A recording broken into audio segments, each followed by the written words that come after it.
Hello, so this is the third installment of Story Behind the Song.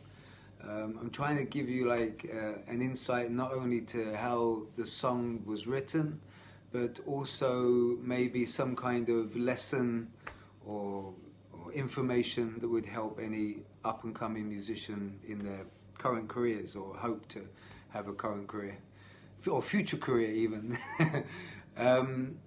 So this was a co-write. It was co-written with a guy called Todd Meagher, and I was really lucky because at the time we had a record company and a publishing company that was willing to send me over to New York and Los Angeles and write with different people, and also in the UK as well.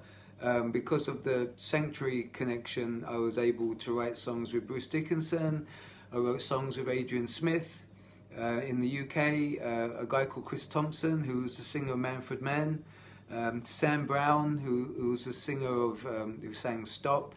I was very lucky. They sent me over to New York, and I wrote with a guy called Bobby Held, and I also wrote with Todd there. Then I went over to Los Angeles, and I wrote with Jeff Paris, and I wrote with Jean Beauvoir, and a few other people as well. And this song was a song with Todd, and he definitely had an influence on the melodies and the lyrics. It was a great time for me because I got to see how all these other people worked, how they came up with their different parts, and it was an invaluable part of my musical development. So, I mean, I remember in one case I was working with Todd, and we were coming up with this idea in his house, and he goes, "Oh, we need to try this out in the studio." And it was a Sunday afternoon, and he goes, "But it's okay, let's go round to my friend's house." And he picked the phone up and he called up his friend, and he goes, "Great, we'll be around right away." So we pulled up to this guy's house, and you got to bear in mind it was like a Sunday afternoon. And this guy opened the door in a dressing gown and some slippers, and he had like a cup of coffee, and you could tell that he was slightly agitated that we were coming to his house on a Sunday afternoon.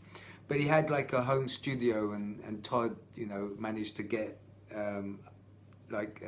us in to use it.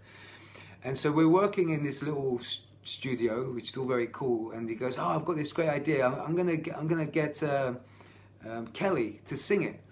And I was like, "Okay." And he disappeared, and I could hear him cajoling the owner of the house to come into the studio and sing this little melody, and he did. And he came in, and he was like an incredible singer, and he was there in like his dressing gown, like just singing this song. And then he was in there for about 10 minutes, and then he sort of went out again. And I went, "Todd, this guy is a great singer." And he goes, "Well, he should be. He's the singer of Night Ranger." And he was always coming up with this mad stuff. We would go to like the Warren rehearsal room, and he just walked in and said to the drummer, Hey, I just saw your girlfriend with Tommy Lee." And the drummer got up and panicked and ran out the studio. And he was a very funny guy, but he was also very talented. Now this song, originally, the riff to it was kind of much more melodic.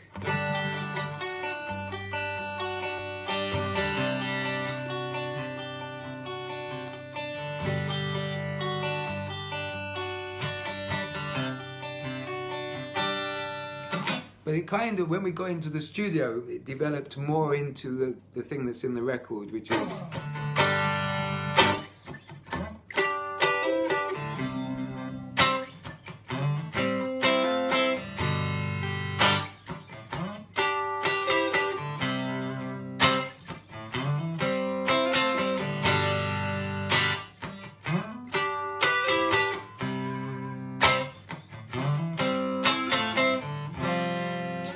which is more like kind of like a Jimi Hendrix sort of vibe, even though that was very badly played.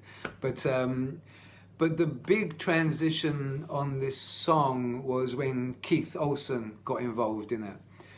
Because as soon as he heard this song, he very much took over and said, "We're going to do this, we're going to do that, and we're going to have the gospel choir come in."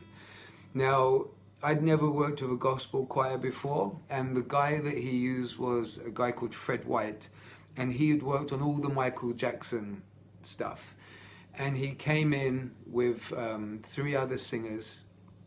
One of them was called Alfie, I remember, I'll never forget. And the 4 of them, Fred had obviously worked out all of these parts prior to coming into the studio.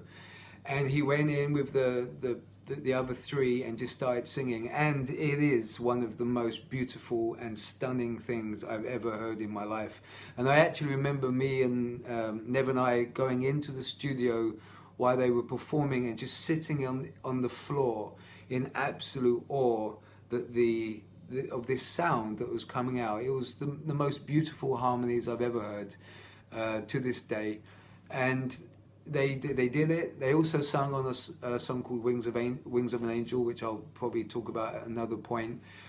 And they were in there for about 2 to 3 hours, and it was an absolute privilege to hear them sing. So the thing about this song is, when you're, as a lesson to future musicians, is work with other writers, because you will learn from every single one that you work with. You will get something about a new way to approach a song,